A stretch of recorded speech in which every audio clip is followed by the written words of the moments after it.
Hello everyone. आज हम manifestation के एक बहुत ही इम्पॉर्टेंट साइंटिफिक कॉन्सेप्ट समझने वाले हैं जो है रेटिकुलर एक्टिवेटिंग सिस्टम यानी RAS। अगर आप मैनिफेस्टेशन में बिलीव करते हैं या फिर नहीं भी करते तब भी ये वीडियो आपके लिए बहुत इंपॉर्टेंट है, क्योंकि अभी भी कॉन्स्टेंटली 24/7 ये सिस्टम आपके अंदर काम कर रहा है। और जब आप समझ जाओगे कि RAS कैसे काम करता है तो आपको ये भी समझ आ जाएगा कि एफर्मेशंस, जर्नलिंग, विजुअलाइजेशन और रिपीटेड थॉट्स इतने पावरफुल क्यों होते हैं। सबसे पहले एक सिंपल क्वेश्चन पूछूंगी। क्या आपके साथ ऐसा कभी हुआ है कि आप किसी की प्रेगनेंसी के बारे में सुनते हो और आपको उसके बाद हर जगह प्रेग्नेंट वुमेन ही नज़र आने लगती हैं, या फिर आपने कोई नया वर्ड सीखा हो और अगले दिन दो लोग उसी वर्ड को बार बार यूज़ करते हैं और आपको सुन जाता है?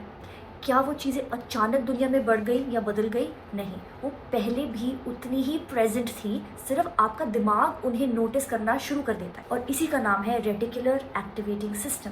अब ये RAS क्या होता है? RAS आपके ब्रेन का एक फिल्टरिंग सिस्टम है। इसका काम है डिसाइड करना कि किस इन्फॉर्मेशन को आपके कॉन्शियस माइंड तक भेजना है और किस इन्फॉर्मेशन को इग्नोर कर देना है। इस बात को समझना बहुत ज़रूरी है, इसीलिए मैंने ये वीडियो बनाया है। हर सेकंड हमारे आसपास लाखों चीज़ें हो रही होती हैं। आवाज़ें, स्मेल्स, कलर्स, लोग, कार्स, म्यूज़िक, बहुत कुछ constantly. If you look around, कहीं पे कोई स्टिलनेस तो है नहीं, टेम्परेचर भी है, कपड़े भी हैं, इतना कुछ हो रहा है हमारे आसपास। अगर आपका ब्रेन इन पर एक साथ ध्यान दे तो हम 2 मिनट में फंक्शन नहीं कर पाएंगे, हम पागल हो जाएंगे। इसलिए ब्रेन के पास एक इंटेलिजेंट फिल्टर होता है। वो कहता है सिर्फ वही चीज़ें अंदर जाने दो जो इस इंसान के लिए इम्पॉर्टेंट है। ये फिल्टर RAS है। ये फिल्टर डिसाइड कैसे करता है कि क्या इम्पोर्टेंट है। यही पे मैनिफेस्टेशन इंटरेस्टिंग हो जाती है, क्योंकि RAS किसी और से नहीं पूछता, वो आपसे पूछता है कि क्या इंपॉर्टेंट है, आपको क्या इन्फॉर्मेशन दिखानी है, फिल्टर सिस्टम में कैसे यूज़ करूँ।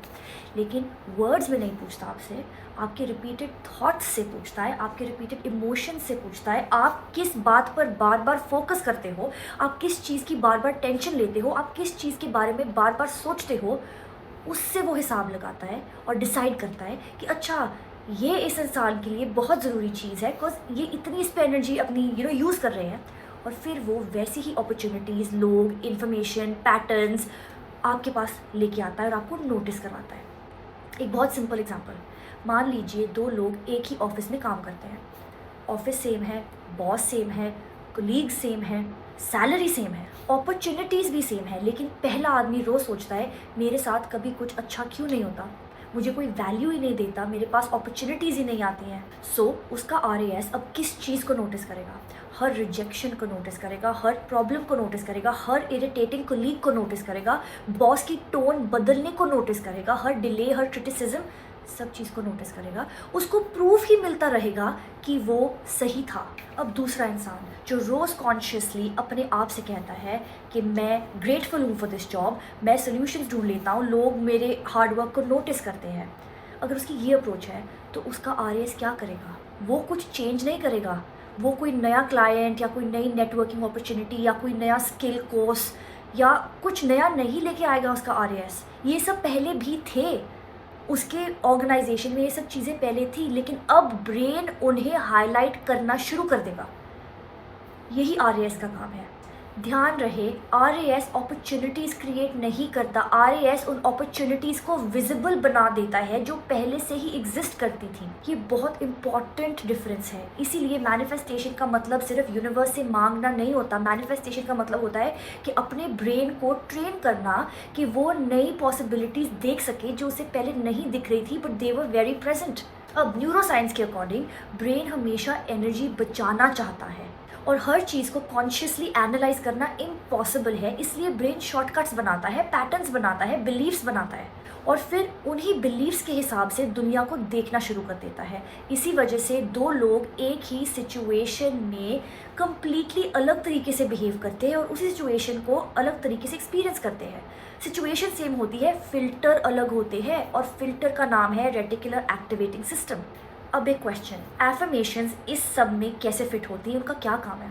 बहुत लोग बोलते हैं सिर्फ बोलने से क्या होगा, अगर सिर्फ एक बार बोल दिया तो ऑनेस्टली कुछ खास तो होने वाला है नहीं। लेकिन जब आप रोज़ एक ही मैसेज ब्रेन को देते रहोगे रिपीटेडली, इमोशन के साथ, कंसिस्टेंसी के साथ, तब आपका RAS धीरे धीरे समझने लगता है अच्छा ये इन्फॉर्मेशन इम्पॉर्टेंट है, और फिर वो उस डायरेक्शन में इन्फॉर्मेशन कलेक्ट करना शुरू कर देता है।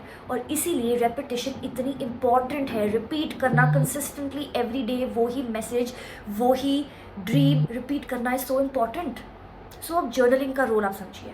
अगर एफर्मेशंस बोलना पावरफुल है तो लिखना उससे कितना ज़्यादा पावरफुल है। जब आप लिखते हो, आप देखते भी हो, आप पढ़ते भी हो, आप समझते भी हो, आप उसको मेंटली रिपीट भी करते हो, और उस प्रोसेस में आप फील भी करते हो जो आप लिख रहे हो। आपका हाथ भी मूव हो रहा है, सो ब्रेन के मल्टीपल एरियाज एक्टिवेट होते हैं और बार बार वही मैसेज रीइंफोर्स होता है। सो RAS को रिपीटेडली सिग्नल मिलता रहता है कि ये मेरी प्रायोरिटी है, मुझे वो जॉब मिल गई है, मेरा रिलेशनशिप ब्यूटीफुल है, मैं वेट लूज कर लिया है। इसलिए जर्नलिंग इतनी इफेक्टिव प्रैक्टिस मानी जाती है। अब इसी में विजुअलाइजेशन का क्या रोल है? विजुअलाइजेशन भी इसी प्रिंसिपल पर काम करती है कि जब आप क्लियरली वो ही इमेज बार बार इमेजिन करते हो, ब्रेन उस इमेज को इम्पॉर्टेंट समझता है, उसको इम्पॉर्टेंट फ्लैग कर देता है, एंड उसके बाद जब रियल लाइफ में उस इमेज से रिलेटेड कोई अपॉर्चुनिटी आती है, ब्रेन उसे इग्नोर नहीं कर पाता है, वो उसको नोटिस करता है। It shows it to you which you would not normally see. एक और रियल लाइफ एग्जाम्पल सोचिए, किसी इंसान ने डिसाइड किया है कि मुझे हेल्दी बनना है। उसने एफर्मेशंस लिखनी शुरू कर दी, जर्नल भी मेंटेन किया, एक हेल्दी लाइफ इमेजिन करी। अब उसका RAS क्या करेगा? रेस्टोरेंट जाते हुए एक हेल्दी ऑप्शन पहले नोटिस होगा मेन्यू में, एक अंदर से इंस्पिरेशन आएगी कि हेल्दी वाला ही खाते हैं। लिफ्ट के बजाय में भी वो सोचे आज मैं स्टेज लेके देखता हूँ। इंस्टाग्राम पर हेल्थ कंटेंट ज़्यादा अट्रैक्ट करेगा, वॉकिंग का मौका दिखाएगा, वॉकिंग की मोटिवेशन देगा। मे बी जिम की एडवर्टीजमेंट देख के या किसी डाइटिशियन के बारे में सुन के मोटिवेशन आए, डॉक्टर की कोई एडवाइस याद आएगी। पहले भी ये सब था, लेकिन पहले ब्रेन के लिए इम्पॉर्टेंट नहीं था, अब हो गया है। इसी वजह से बिहेवियर धीरे धीरे बदलने लगता है। अब एक सबसे बड़ी गलती जो बहुत लोग करते हैं, पूरे दिन बोलते रहते हैं मेरे पास पैसे नहीं है, पैसे नहीं है, मेरी हेल्थ ख़राब है, मेरी हेल्थ ख़राब है, मुझे कोई प्यार नहीं करता, मेरा बिजनेस में क्लाइंट्स नहीं आ रहे हैं, और फिर कहते हैं मुझे पॉजिटिव रिजल्ट्स क्यों नहीं मिल रहे। समझिए, आपका RAS जजमेंट नहीं करता, वो सिर्फ इंस्ट्रक्शंस फॉलो करता है। आप जिस बात को बार बार इंपॉर्टेंस दोगे, ज़्यादा फील करोगे। 5 मिनट पॉजिटिव होके लिख के और आप पूरे दिन नेगेटिव हो रहे हो तो RAS उसको इंपॉर्टेंस देगा, वो उसी कैटेगरी की इन्फॉर्मेशन ढूंढ कर लेके आएगा आपके पास फिर। इसलिए अपनी सेल्फ टॉक बहुत केयरफुली चूज़ कीजिए। अपने फैमिली फ्रेंड्स से क्या बात कर रहे हैं वो भी देखिए, बिकॉज आपका RAS as I said 24/7 activated है और आपको कॉन्स्टेंटली सुन रहा है। सो फाइनल टेक अवे इस वीडियो से ये है कि आपका ब्रेन हर वक्त आपको वही दुनिया दिखाता है जिस दुनिया को देखने के लिए आपने उसे ट्रेन किया होता है। RAS जो है कोई मैनिफेस्टेशन मशीन नहीं है। जब आप कॉन्शियसली अपनी अटेंशन को ट्रेन करते हो, रिपीटेड एफर्मेशंस लिखते हो, जर्नलिंग करते हो, विजुअलाइजेशन करते हो और उस डायरेक्शन में कॉन्स्टेंटली एनर्जी देते हो, तो धीरे धीरे आपका ब्रेन ट्रेन हो रहा है, आपका RAS ट्रेन हो रहा है। सो अब आप ट्रेनिंग पे लग जाओ। इस वीडियो को लाइक करो एंड डेफिनेटली कमेंट करो if you find my content informative and helpful, and इस RAS के बारे में ज़रूर किसी और को बताओ in your own words if you've understood it, and then share my video.